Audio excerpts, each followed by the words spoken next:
আমরা সামনে এগোতে পারছি না। এখন উনাকে আপনারা বুঝাই হোক,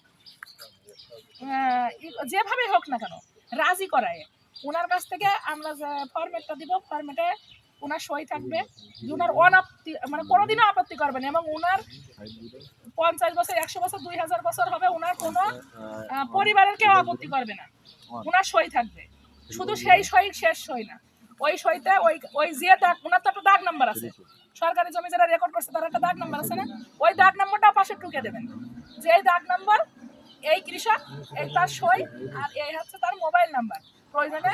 ওই মোবাইল নাম্বারে যে কোনো জায়গা থেকে যারা ফোন করলে তার সাথে কথা বলতে পারে, মোবাইল নাম্বারটা সচল নাম্বার দিতে হবে। আর একটা বিষয় হচ্ছে কি, তাহলে তো আমাদের পুরো গ্রামের লোকের সই করার দরকার না, সই কাদের দরকার যাদের জমি বাড়ছে,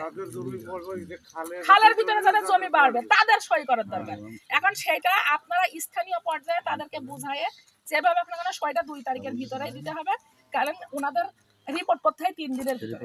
হয় ইয়েস নয় নো। যদি ইয়েস হয় দেন আমার কোনো সমস্যা নেই, তাহলে ইয়েস, তাহলে ওটা পাশে আসবে। যদি নো হয় কেন সমস্যা, যখন এলাকার লোকের যদিও উন্নয়ন হবে, যে এলাকার লোক চাষ হবে, এখন যে পানিটা সৃষ্টি হচ্ছে যার কারণে 3 ফসল হচ্ছে না, 1 ফসল হচ্ছে, এলাকার হাজার হাজার মানুষের উন্নয়ন হবে, কিন্তু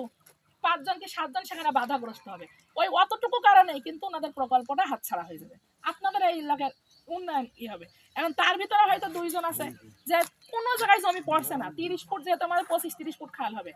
5 শতক জায়গা গিয়ে ঠিক আছে, সে দেবেই না, সে কোর্ট পর্যন্ত যাইতে রাজি, তখন কিন্তু আমার এই খালে 5 শতক 1 শতক জমির জন্য আটকাই যেতে পারে। এই জন্য এই ধরনের লোকের স্বাক্ষর করবেন, যদি সে দিয়া লাগবে সেটা আপনারা স্থানীয় পর্যায়ে দিয়ে হোক, মানসিক দিয়ে হোক, বুঝাই হোক, যদি একান্ত না হয়, যদি একান্ত না হয় আপনারা প্রশাসন বরাবর আবেদন করেন যে অমুকের এই জমি আছে, এইভাবে সরকারি জমি খাস জমি দখল করে গেছে, সেখন সে কোনো রকম ছাড়তেই রাজি না, তখন ইওনা মহোদয় এসে নিজে এসে দেখুক, নিজে দেখার পরে তার যদি মনে হয় তার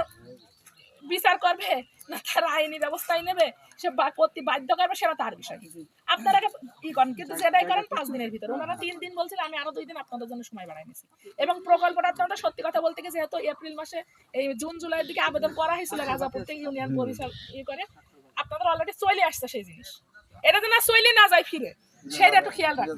যাবে না ইনশাআল্লাহ, যাবে না, আমি শুনতে থাকি।